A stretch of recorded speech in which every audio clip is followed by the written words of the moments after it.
Hi, നമ്മളിനി പഠിക്കാൻ പോകുന്നത് ഇൻകം ഫ്രം ഹൗസ് പ്രോപ്പർട്ടിയുടെ ഒരു 15 മാർക്കിൻ്റെ ക്വസ്റ്റ്യനാണ്.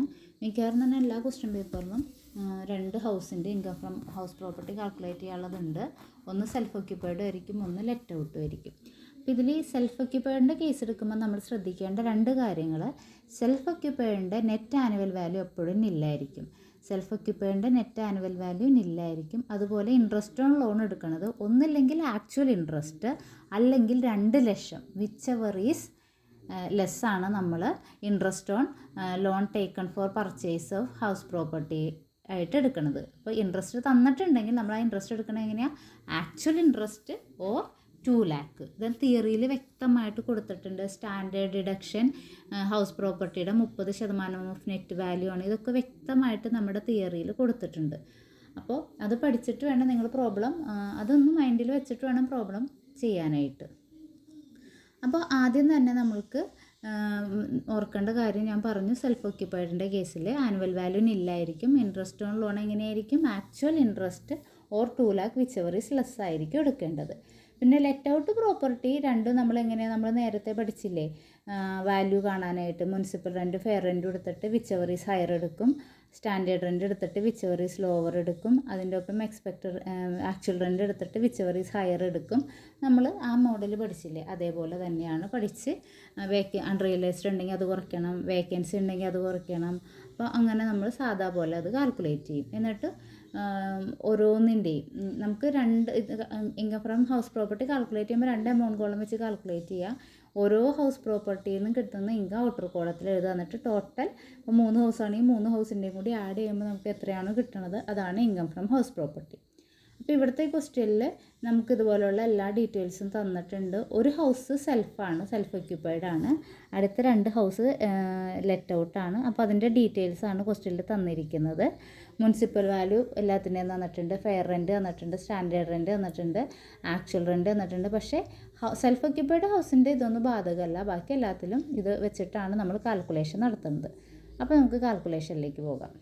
അപ്പോൾ ആൻസറിലേക്ക് പോകാം. ഹൗസ് 1 സെൽഫ് ഒക്യുപ്പൈഡ് ആണ് നമ്മളോട് പറഞ്ഞിട്ടുണ്ട്. സോ നെറ്റ് ആനുവൽ വാല്യൂ എന്താണ്? അതിൻ്റെ നില്ലാണ്. Interest on loan taken for purchase of HP, അതായത് ഹൗസ് പ്രോപ്പർട്ടി പർച്ചേസ് ചെയ്യാൻ വാങ്ങിച്ച ലോണിൻ്റെ ഇൻട്രസ്റ്റ്. സെൽഫ് ഒക്യുപ്പൈഡ് ഹൗസ് 1ൻ്റെ താഴെ ക്വസ്റ്റ്യൻ നോക്കുക. താഴെ തന്നെ കൊടുത്തിട്ടുണ്ട് 2.5 ലക്ഷം എന്ന്. പക്ഷേ സെൽഫ് ഒക്യുപ്പൈഡ് ഹൗസിൻ്റെ റൂൾ എന്താണ്? ആക്ച്വൽ റെൻറ്റോ 2 ലക്ഷം, വിച്ച് എവർ ഈസ് ലെസ് എടുക്കുകയുള്ളൂ. അപ്പോൾ 2 ലക്ഷമാണ് ഇവിടെ കുറവ്. അപ്പോൾ അതാണ് നമ്മളിവിടെ ഇൻട്രസ്റ്റ് ഓൺ ലോണായിട്ട് എടുത്തേക്കണേ. അത് ശരിക്കും മൈനസ് ചെയ്യേണ്ട ഫിഗറാണ്. പക്ഷേ മുകളിലെ ഐറ്റംസ് മൈനസ് ചെയ്യാനില്ലാത്തതുകൊണ്ട് അവിടെ നമുക്ക് ലോസ് ആണ് കിട്ടിയത്. അവിടുത്തെ ഇൻകം ഫ്രം ഹൗസ് പ്രോപ്പർട്ടി അപ്പോൾ മൈനസ് ഫിഗർ ആയിരിക്കും 2 ലക്ഷം. അതെടുത്ത് ഔട്ടർ കോളത്തിലേക്ക് എഴുതുക. അടുത്തത് നമ്മുടെ ലെറ്റ് ഔട്ട് ഹൗസ്, രണ്ടാമത്തെ ലെറ്റ് ഔട്ട് ഹൗസ് എടുക്കുക. ഇവിടെ നമ്മൾ വാല്യൂ കാൽക്കുലേറ്റ് ചെയ്യണം. എങ്ങനെയാണ്? മുനിസിപ്പൽ വാല്യൂവും ഫെയർ റെൻ്റൽ വാല്യൂവും തമ്മിൽ ആദ്യം കമ്പയർ ചെയ്യുക. അതിട്ട് വിച്ച് എവർ ഈസ് ഹയർ എടുക്കുക. അപ്പോൾ മുനിസിപ്പൽ വാല്യൂ 2.5 ആണ്, ഫെയർ റെൻറ്റ് 2 ലക്ഷമാണ്. അതിനകത്ത് ഹയർ 2.5. ഇനി അതും സ്റ്റാൻഡേർഡ് റെൻറ്റും കൂടി കമ്പയർ ചെയ്യുക. സ്റ്റാൻഡേർഡ് റെൻറ്റ് എത്രയാണ്? 2 ലക്ഷം. എന്നിട്ട് അതിനകത്ത് ലോവർ എടുക്കണം. അപ്പോൾ 2 ലക്ഷമാണ് ലോവർ. അപ്പോൾ നമ്മൾ ലോവർ എടുത്തു. അതിനെ നമ്മുടെ എക്സ്പെക്റ്റഡ് റെൻ്റൽ വാല്യൂ എന്ന് പറയും. അതിൽ നിന്ന് ആക്ച്വൽ റെൻറ്റ് കുറയ്ക്കണം. ആക്ച്വൽ റെൻറ്റ് ഇവിടെ നമുക്ക് തന്നേക്കുന്നത് 1,70,70,000 ആണ്.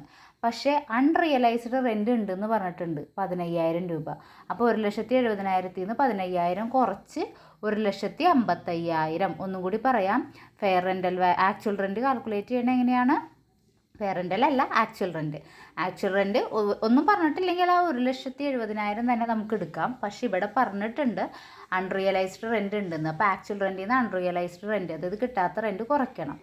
1,70,70,000 നിന്ന് 15,000 കുറച്ച് 1,55,000 ആണ് ആക്ച്വൽ റെൻറ്റ്.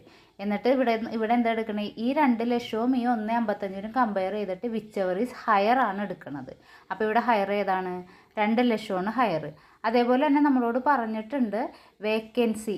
ഈ എന്താണ്, ലെറ്റ് ഔട്ട് ഹൗസിൽ വേക്കൻസി ഉണ്ട്.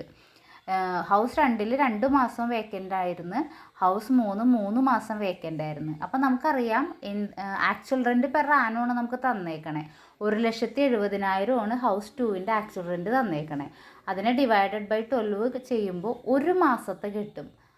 അപ്പോൾ എത്ര മാസമാണ് ഇവിടെ വേക്കൻസി ആയിട്ട് കിടന്ന്? 2 മാസം. ഇൻറ്റു 2 ചെയ്യുമ്പോൾ 2 മാസത്തെ വേക്കൻസി പീരീഡിൻ്റെ റെൻറ്റ് കിട്ടും. അപ്പോൾ അതുകൂടി നമ്മൾ എന്ത് ചെയ്യണം? ഇതിൽ നിന്ന് കുറയ്ക്കണം. നമ്മൾ നേരത്തെ പ്രോബ്ലത്തിൽ അത് കുറച്ചതാണ്. അപ്പോൾ നമുക്ക് അത് നോക്കാം. അപ്പോൾ നെക്സ്റ്റ് നോക്കിയേ, വേക്കൻസി 2 months ആണ്. അപ്പോൾ നമുക്ക് 1,70,000 ഡിവൈഡഡ് ബൈ 12 ചെയ്യുക. എന്നിട്ട് എന്ത് ചെയ്യുക, അപ്പോൾ നമുക്ക് ഒരു മാസത്തെ കിട്ടും. ഇൻറ്റു 2 ചെയ്യുമ്പോൾ നമുക്ക് 28,333 കിട്ടും. എന്നിട്ട് അത് വേക്കൻസി ഇതിൽ നിന്ന് കുറയ്ക്കുമ്പോൾ ടോട്ടൽ 1,71,667. അതാണ് ആനുവൽ വാല്യൂ. പിന്നെ നമ്മളോട് ഇവിടെ മുനിസിപ്പൽ ടാക്സ് കൊടുത്തത് പറഞ്ഞിട്ടുണ്ട്. Municipal tax എത്രയാണെന്നാണ് പറഞ്ഞേക്കണേ? 25,000 എന്ന് പറഞ്ഞിട്ടുണ്ട്. എന്തിൻ്റെ 25,000? മുനിസിപ്പൽ ടാക്സ് പെയ്ഡ് 10% എന്ന് തന്നിട്ടുണ്ട്. അപ്പോൾ 25,000 രൂപയാണ് മുനിസിപ്പൽ ടാക്സ് പെയ്ഡ്. എന്തിൻ്റെയാണ്? മുനിസിപ്പൽ വാല്യൂവിൻ്റെ 10%. 2,50,000ൻ്റെ 10%. നമ്മളിവിടെ 25,000 രൂപ മുനിസിപ്പൽ ടാക്സ് നമ്മൾ പേ ചെയ്തു.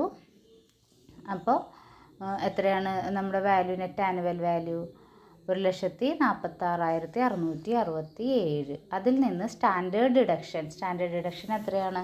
എങ്ങനെയാണ് കണ്ടുപിടിക്കണേ? നമുക്ക് തിയറിയിലുണ്ട് 30% ഓഫ് നെറ്റ് ആനുവൽ വാല്യൂ. അപ്പോൾ 1,46,667ൻ്റെ 30% 44,000.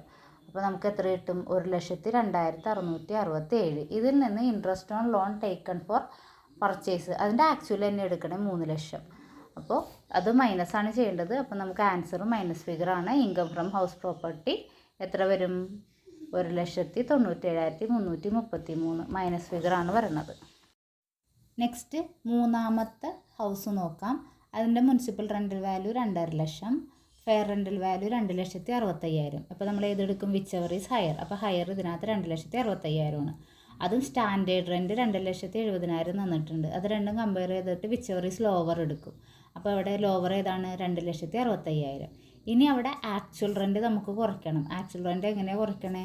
2,52,000 ആണ് ഇവിടെ ആക്ച്വൽ റെൻറ്റ് പറഞ്ഞേക്കുന്നത്. പക്ഷേ 40,000 രൂപ അൺറിയലൈസ്ഡ് റെൻറ്റും ഉണ്ട്, 3 മാസം വേക്കൻറ്റും ആണെന്ന് പറഞ്ഞിട്ടുണ്ട്. അപ്പോൾ ആദ്യം തന്നെ 2,52,000 നിന്ന് നമ്മൾ 40,000 കുറച്ചു. Actual rent 2,12,000. ഇനി ഇതിനകത്ത് ഹയർ എടുക്കണം. അത് എത്രയാണ്? 2,65,000. ഈ ഹയർ എടുക്കണേന്നാണ് വേക്കൻസി പീരീഡ് കുറയ്ക്കേണ്ടത്. 3 മാസം 2,52,000 12 കൊണ്ട് ഡിവൈഡ് ചെയ്യുക. എന്നിട്ട് ഇൻറ്റു 3 ചെയ്യുമ്പോൾ നമുക്ക് 21,000 കിട്ടും. ഡിവൈഡ് ചെയ്യുമ്പോൾ ഇൻറ്റു 3 ചെയ്യുമ്പോൾ നമുക്ക് 63,000 കിട്ടും. അതാണ് വേക്കൻസി. അപ്പോൾ ആ വേക്കൻസി കുറച്ച് കഴിഞ്ഞാൽ നമുക്ക് എത്ര കിട്ടും? 2,02,000 ആനുവൽ വാല്യൂ കിട്ടും. അതിൽ നിന്ന് എന്ത് കുറയ്ക്കണം? മുനിസിപ്പൽ ടാക്സ് കുറയ്ക്കണം. അത് 10%. 2.5 ലക്ഷത്തിൻ്റെ 10% 25,000 മുനിസിപ്പൽ ടാക്സ് കുറച്ചു. അപ്പോൾ നമുക്ക് നെറ്റ് ആനുവൽ വാല്യൂ കിട്ടി 1,77,000. ഇനി നെറ്റ് ആനുവൽ വാല്യൂ കിട്ടിക്കഴിഞ്ഞാൽ അതിൽ നിന്ന് സ്റ്റാൻഡേർഡ് ഡിഡക്ഷൻ കുറയ്ക്കണം. 30% സ്റ്റാൻഡേർഡ് ഡിഡക്ഷൻ. അതൊക്കെ തിയറിയിൽ തന്നിട്ടുണ്ട്. അപ്പോൾ അതൊക്കെ നിങ്ങൾ തിയറി ഒന്ന് നന്നായിട്ട് നോക്കിയിട്ട് വേണം പ്രോബ്ലം ചെയ്ത് നോക്കാനായിട്ട്.